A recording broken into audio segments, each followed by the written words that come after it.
Lost my spot in my script. I'm lost, period.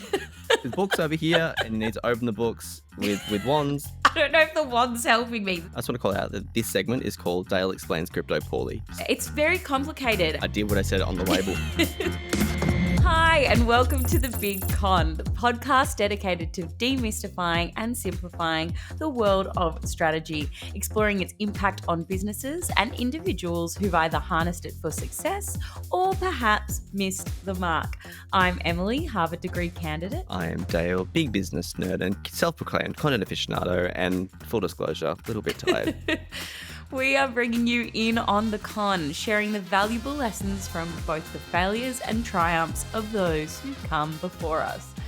Dale, you're tired, but you're bringing us a story today. And I'm tired because I was up all night researching, trying to get this very juicy piece out. And I'm going to talk today about chips. And no, not an episode entirely dedicated to potatoes. I'm talking the computer variety. Oh. And from one company that has recently had so much success that it is now worth the same as the whole Chinese stock market at a remarkable $1.7 trillion. Now, there's a few asterisks on that. Correct. As of mid-February, this company is also worth more than Amazon and Google parent company Alphabet. Oh my goodness. Do you know who I'm talking about? No. Nvidia. It is the company who is very responsible for doing graphics chips. And you might think of that, anyone who has Nvidia and I was is a thinking like nerd. Intel, but Intel's not the same? No, they're not. Intel's a competitor of Nvidia, but in a kind of a different market. The thing about Nvidia, this story and the strategic decisions that the company makes kind of look so good in hindsight. And of course, they're a company worth $1.7 trillion. And they've got a lot of success right now. However, if you're looking in at the time from the outside, you'd be scratching your head going, hang on, what are they doing? Why have they made that decision? So it's a big con podcast. So let's start at the beginning. In 1993, the first Jurassic Park movie comes out. Whitney Houston's I Will Always Love You is in the charts. Essendon beats Carlton in the grand final of the Australian Rules, probably the last time that happened. And in a Denny's, Jensen Huang, Chris Malachowski, Curtis PM meet for almost 4 months straight to dream up a company, powered by bottomless coffee and the thirst to do something incredible. Literally, they were just like, we need to do something. And they knew they wanted to do it in kind of computers. And so they settled on computer graphics chips. I find that so interesting and fascinating with those true entrepreneurs that it's like they literally do not care what the business is, what they're doing. They just want to business. It's incredible, really. And it's something that I've come to terms with is that I don't think I'll ever be that person because, and now my wife will call me negative or pessimistic, I prefer to think that I am realistic. And I think these individuals are incredibly optimistic, to almost to a point of blindness. And I think that's brilliant. That's something it's part of the entrepreneurial spirit. Quick tech lesson. You did raise the Intel graphics chips. What's happening here? Computers have plenty of components. There's the brain, or the CPU, which Intel is very known for making. They make CPUs. They make brains for computers. There's memory banks, which is like your RAM and your hard drives. Snore, not exciting. And what can only be likened to like the imagination or like the visual cortex is a GPU, which is a graphics processing unit. And this is the chip that Nvidia wanted to make. So 1993, computers for the most part were very text-based. For our giant audience of Gen Z listeners who love strategy, if you've seen The Matrix, where your computers were engaging with like giant lines of green text and code, well, it wasn't too far from truth. That's kind of what it looked like. It was very much text-based. And so the next frontier for computing was graphics cards. And like many frontiers, this one was actually crowded. Your big dogs, your Apples, your Microsofts, they're making huge swings. They're in there, they're doing things. And in 1993 to 1995, computer graphics looked very flat. And by that I mean, think like 2D side-scrolling Mario. That's what computer graphics looked like. Hey, don't knock 2D side-scrolling Mario. It's still lit. I'm not knocking it. It's a great thing. But people wanted more. Yeah. Alas, the entrepreneurial spirit and endless supply of Denny's caffeine kept that fire burning, and Nvidia releases their first product after 2 years of development. It is called the NV1, and it is a complete failure. Oh. Described as a Swiss Army knife or like an octopus, and this is from the founders, it had the added benefit of audio, but it was just didn't have product market fit. People didn't know what to do with it. It was just, Mm, it had too many things going on for it. But a growing video company by the name of Sega, known for Sonic, Virtua Fighter, and Daytona, most people will be aware of Daytona, they were launching a video game console and they needed a chip. And what they had in Nvidia was a partner who had a revolutionary 3D graphics chip at the time. And so they mm, kind of partnered up for a little bit. There was a problem. Nvidia was making their chip based on this technology architecture that pretty much the whole industry pivoted away from. And the simplest way to describe it is Nvidia built their whole architecture based on quadrangles, while the rest of the industry was working on triangles. Literally, that's what it is. Lots of graphics are right. powered by triangles. It was an odd decision for them. Their fate was sealed when Microsoft released their platform, DirectX, which was again based on triangles. So pretty much the whole industry had back behind it. Mm, A giant in the industry, Microsoft, has said, "Cool, our software is going to be running on this triangles thing. If you're on quadrangles, you're a bit stuffed." yeah. Not good for Nvidia. So Nvidia's in this space where they have a contract with Sega to create this new chip based on an architecture that the industry was already pulling away from. They've been on this Mm, development journey for 2 years with a failed product and another mm, product that was effectively going to be dead on arrival. Not good. However, this is what I love. This is a really good one of those fun little Silicon Valley tales. mm. Jensen Huang, he goes to the CEO of Sega with his tail between his legs. He outlines a scenario and he says, "Hey, we're going to need to back out." Not good for Sega. But they also outlined that, hey, it's probably not worth you investing in this chip any further because it's not going to work for you either. Yeah. And then he did something. He said, "Can you let us out of our contract with no penalties? And if you don't mind, can you pay it in full?" And they did it. What? And this contract is allegedly worth $5 million. Like, let's be honest, not massive, but big enough for that time. I'm just trying And to think why they would have done that. And I'm wondering if it's because there's some sort of thing where they got to a point where they're both obligated to see the contract through, except Sega don't want the chip anyway. So it's like, whatever, here's the money. Like, we don't want you to build this product anyway. We don't want to waste our time liaising with you, because it's going to take time of their staff to work on the project. So I imagine maybe that's why they did that. yeah, but wouldn't it be nicer if just the big old It's just they just evil did it. Yeah. CEO was just like, "Hey, mate, you know what? I like the cut of your jib, and I see big things in your future." So it just seems like it was respect amongst businessmen is the way it's pitched. Interesting. So it's this lifeline for Nvidia. It is one that they completely capitalize on. And the Mm. founders kind of acknowledge it was their final shot. And so they come out with something called the River 128. At the time, it was a feat of engineering and it sold 1 million units in 4 months. From Mm. my understanding, it's worth about $100, but $100 million in the bank, not too bad. No, wouldn't mind it. Exactly. And the thing that it really built for NVIDIA was a product development pipeline. It gave them two wings to kind of expedite and build their test processes. And it meant that they could then start to launch chips at twice the speed of their competitors. So they, off this the back of one product, they're like, cool, we now know how to do this properly. And we've got product market fit. So they bring out new products. The new product line is a GeForce 256.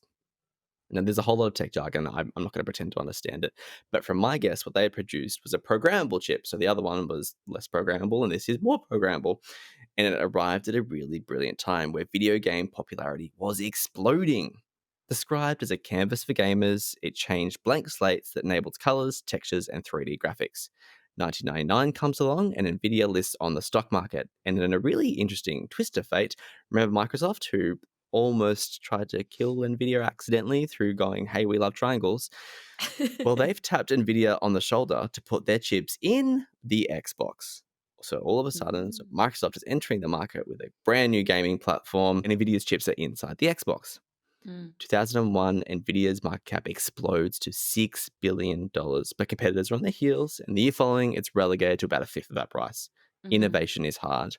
So if you think about it, Mm. Nvidia's kind of like the godfather of Halo, which Not too bad to have at that time. Until 2005, Nvidia approached its kind of business by iterating on its products. So improving on what they could, intelligent things like, hey, one graphics card is good, but do you know you can have more than one and unlock double the power? Which sounds easy, but you need to Oh. have the software and the architecture to actually make that happen. So they double down on that. And it's pretty smart to be able to go like, hey, we've got the most powerful graphics card, but you can't go any further than this unless you add more of them, and that will effectively get you more.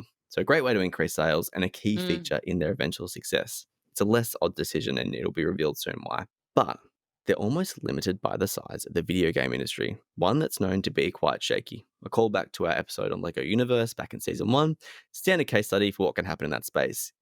Companies fall over. There's 100,000 layoffs in the video game land in 2024, 2023 period at the moment. It's a bit of a shaky space.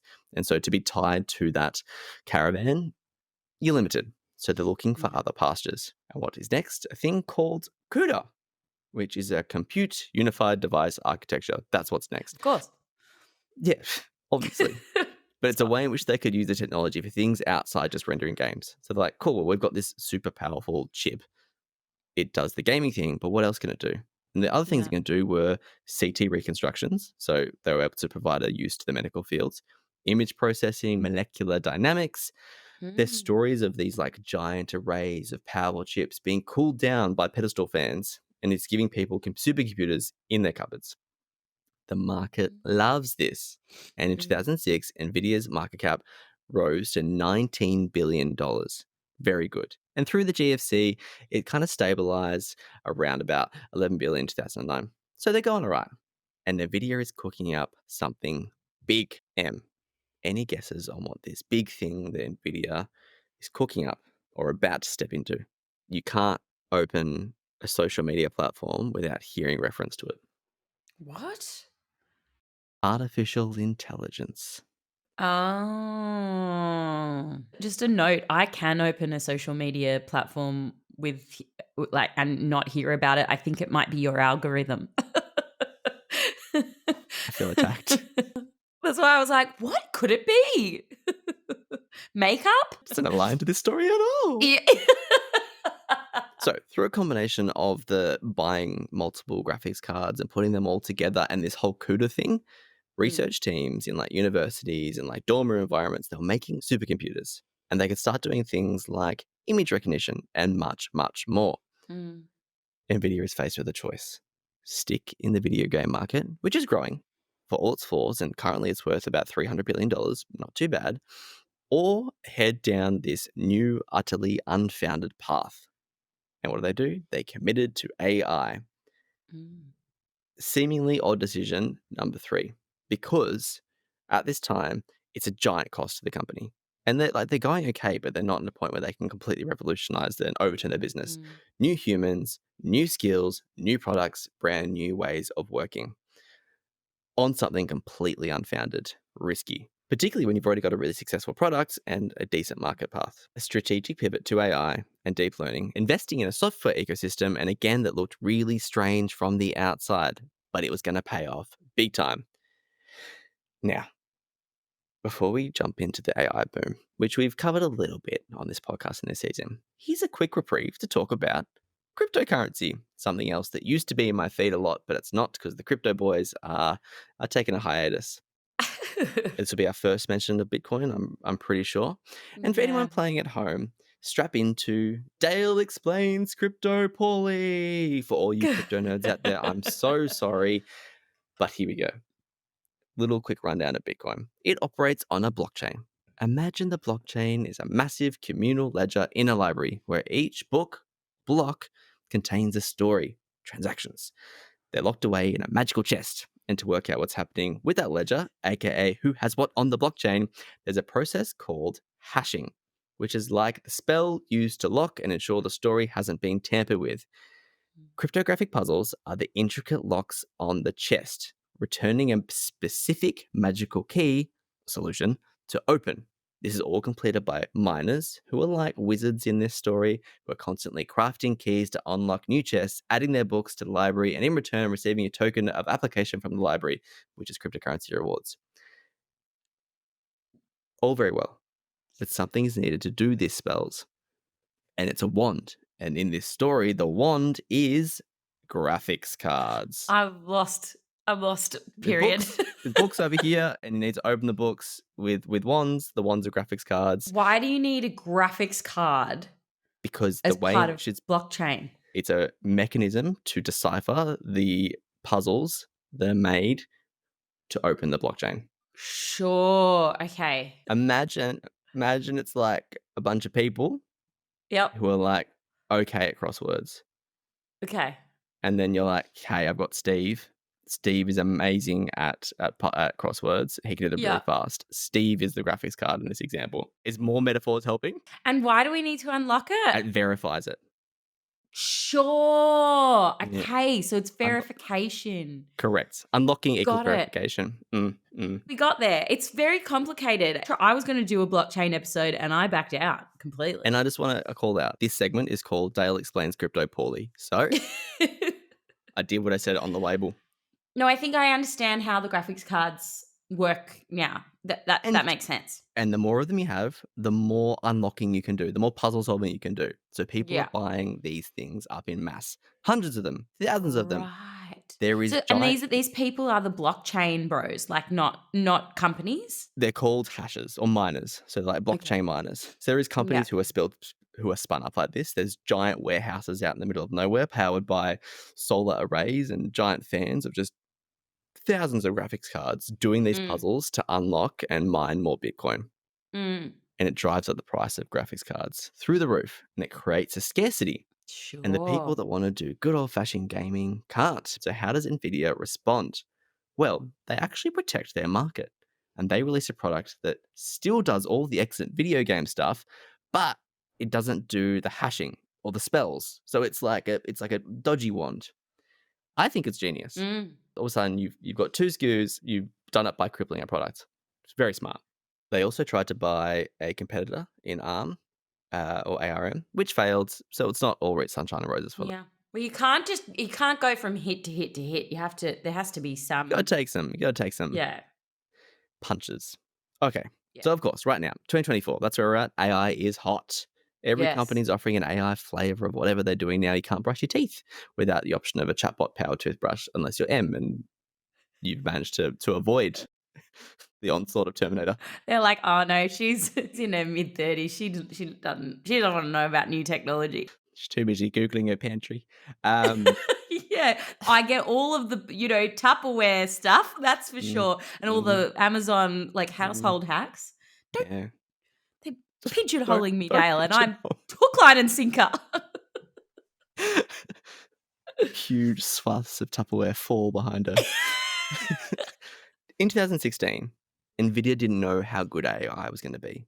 Yet they invested hard. They were doing research and design on real-time processing for autonomous vehicles, ray tracing that was able to create real-life graphics, so much so that you can't really tell the difference between what's in there. They're buying out massive data centers to allow for cloud computing and robots and more. From 2016 to 2019, I'll perhaps call, really unfairly, the research periods, because Nvidia's market cap in this space goes from $10 billion to $144 billion. And that's the main part, is that they've got this research going and they're able to talk about that headline of we're going to have new things coming off. But the other thing they have as well is a really good product that's selling. They're selling in gaming. They're selling in this crypto space. It's good. 144 billion. It's almost worth the same as one of Australia's biggest banks, Commonwealth. Give or take a couple, 10 billion, but you get the picture in terms of size. Nvidia does not stop. They improve upon their product again and again and again with new architecture, more robust data centers. By the time we reach 2023, the year of the chatbot, and much of this thing, ChatGPT, in which we've spoken about a few times, is run on Nvidia chips. The A100, the DGX.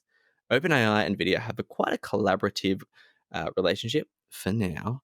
And now we're in a space where everyone wants AI. And to run AI, and to do that, you need a whole bunch of high-powered graphics chips.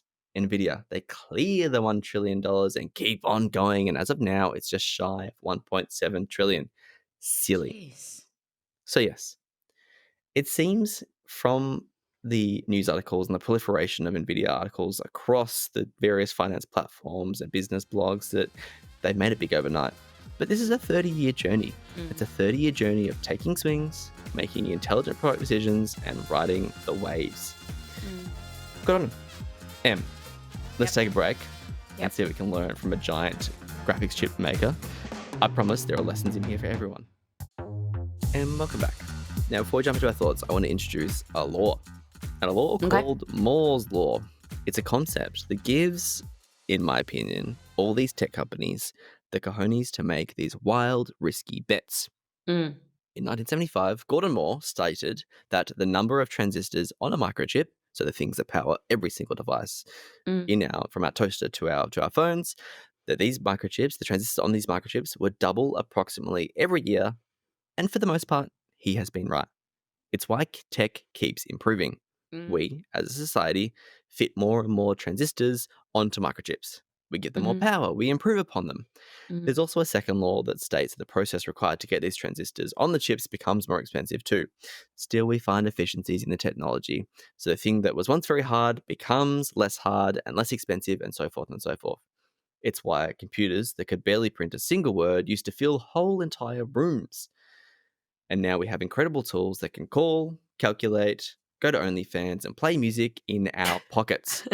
So, if you're a tech company and you have a product that you're making, imagine doing that and going, well, in 2 years, it's going to be better because of just this law. It removes some of the risk. Now, with AI, things are moving even faster. One interview claimed it's advancing around 1 million times every 10 years, which is scary. Mm. And what's really nice is they've humbly dubbed this Huang's Law, which is Jensen Huang, the founder of Nvidia. I'd like to introduce something called single stat businesses, politely stolen from another podcast that I listened to called My First Million. It's a single stat that you can build your whole business around. So, Em, Yep. rapid fire. I'm going to give you some stats. You tell me which business these may be based on or inspire. Okay. Stat one. In 1993, the internet was growing at 2,300% per year. This single stat inspired a certain Oh, Google. close Amazon. Bezos saw that and he said, done. I need to build. And first he built the bookstore online and then he built the behemoth Mm. that is Amazon. This one might be a Mm. little bit easy. Taxis have an average utilization of less than 50%, while private vehicles are parked 95% of the time. Uber. Bing, bing, bing, bing, bing. This one you should get pretty easy. Hotel occupancy rates near 100% during significant conference or events, yet millions of spare bedrooms remain unused. Airbnb. Ding, ding, ding, ding, ding. In 2005, videos made up less than 10% of the internet traffic. Forecasts suggest it would rise to 80% by 2010. There's a lot of YouTube. YouTube. It's like I watch videos on so many platforms now. So I know. it's like the internet's growing. Yes, everyone's business is on the internet now.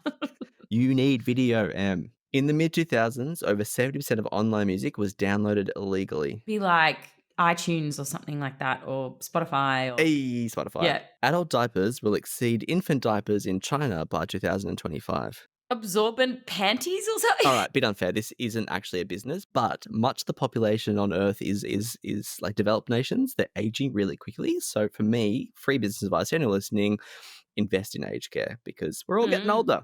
Mm. So M, is this a good strategy? What are your thoughts on the gem that is Nvidia? Are they just plain lucky, or is there something else going on here? I think the first thing that we should all try and remember is there are literally only 6 companies globally that have reached over $1 trillion.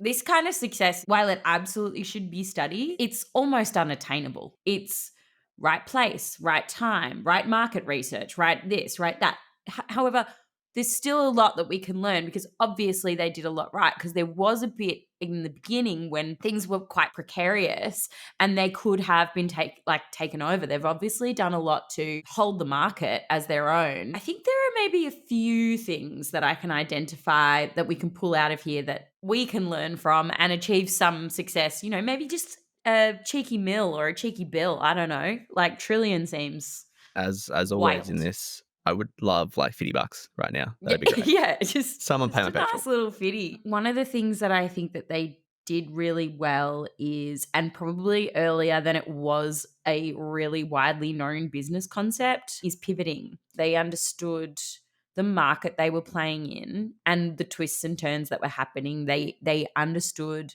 And before they really invested in something that was going to get them nowhere, instead of doubling down and being like, because we've seen businesses do it before when we've examined failure. They've seen the writings on the wall, everyone's going for triangles, we're going for quadrangles, but they dig their heels in and they go, no, we're going to be different and our chip's going to be better. What they really got right is that they understood that their entire role is helping others do their essential work. They're not a product that is standalone. They require other people, and their pure role is to make sure others do the best version of their essential work. So when we look at medicine, which is a very important field, I'm in it because I think it's very important, they advanced healthcare.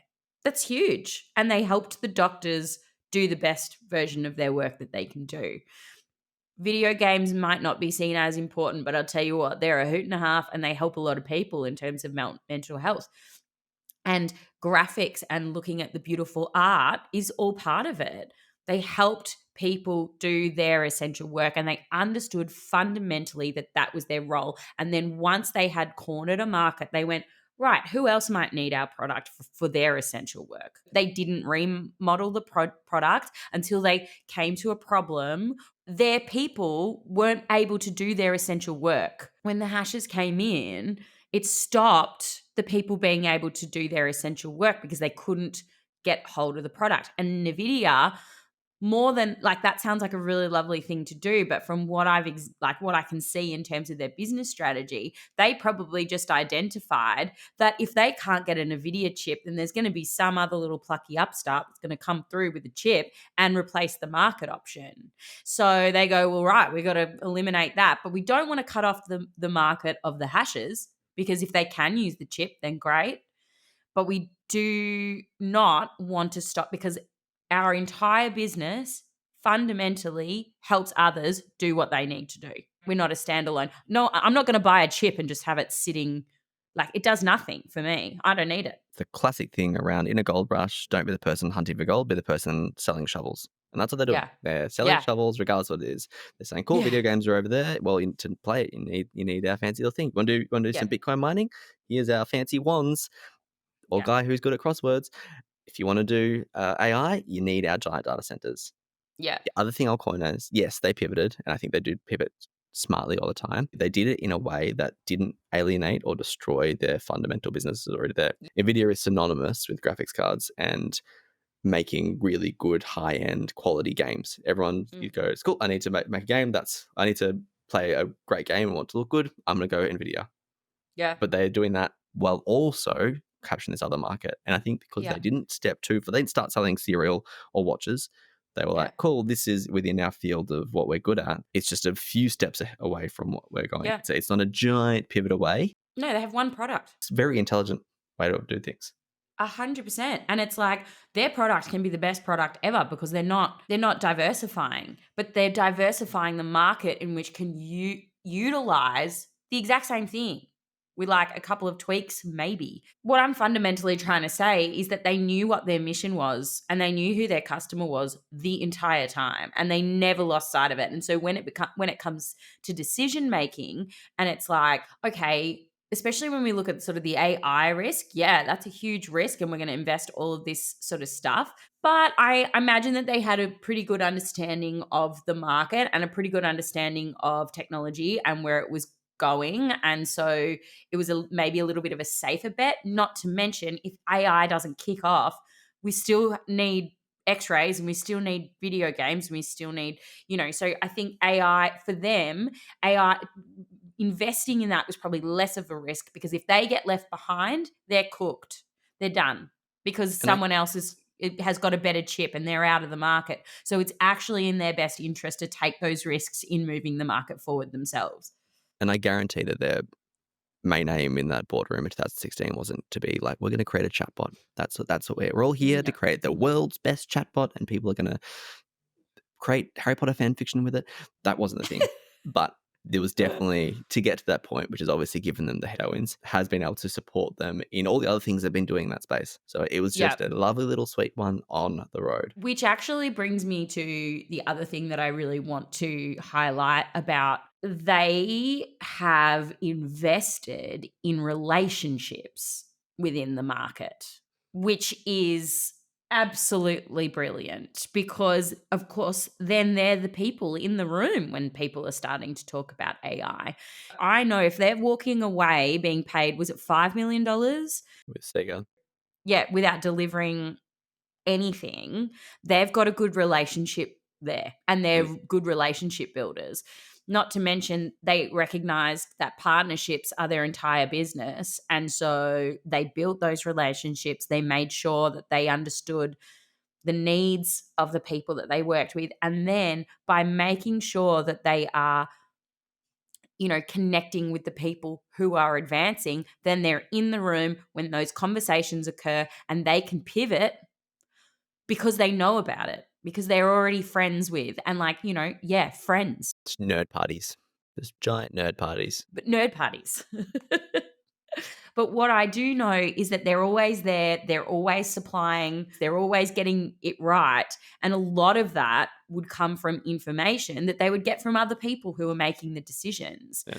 To underestimate building relationships, treating people right, supplying them with what they need, supporting others in their ventures. Even if you don't have a product that is basically there to help others do work, even if you are selling apples, then relationship building is still critical because you need a place to sell those apples. So maybe your mates with the guy at the market down the road, is inundated with requests for a market stall.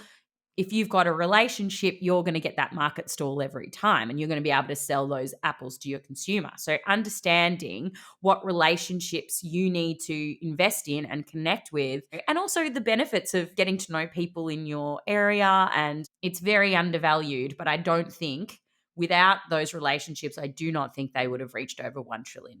They couldn't have because nobody wants just a chip in their hand. On the topic of friendship, I think it interesting because one of their big friends is OpenAI. And who's the head of Mm, OpenAI? Sam Altman. So here's mm, another stat for you. Sam Altman eyes a $7 trillion bid to reshape the global AI chip industry. There's a big reason why Nvidia's stock price is going gangbusters. mm, There's a growing consensus that those who control the AI chips will have global tech dominance. So there's a bit of a mm. China, America war going on. Nvidia is the best at making these chips. There's no argument right now. And the fight is getting very spicy. Nvidia develops a chip for the Chinese market, maybe, and the White House bans them and says, no, you can't give them to those because they're scared of what China might do. Sam wants to flip everything on its head, surging up US chips, but it's got an almighty price. The only thing that's going to stop the Nvidia dominance right now is someone coming up ahead, because the problem with first mover advantage is that first means that there's most likely going to be a second, a third, a fourth, a fifth.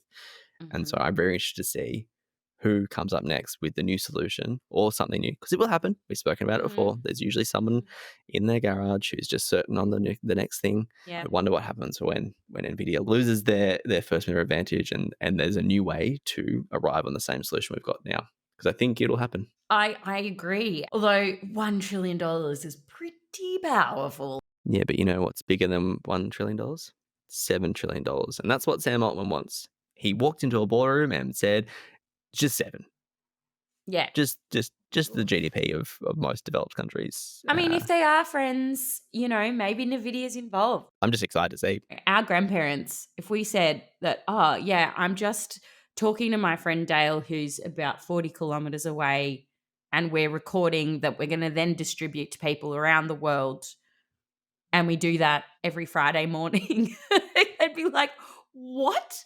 They would not be able to comprehend. This is what that Jacob Moore bloke was talking about in his microchip transistors. Yeah. Yeah.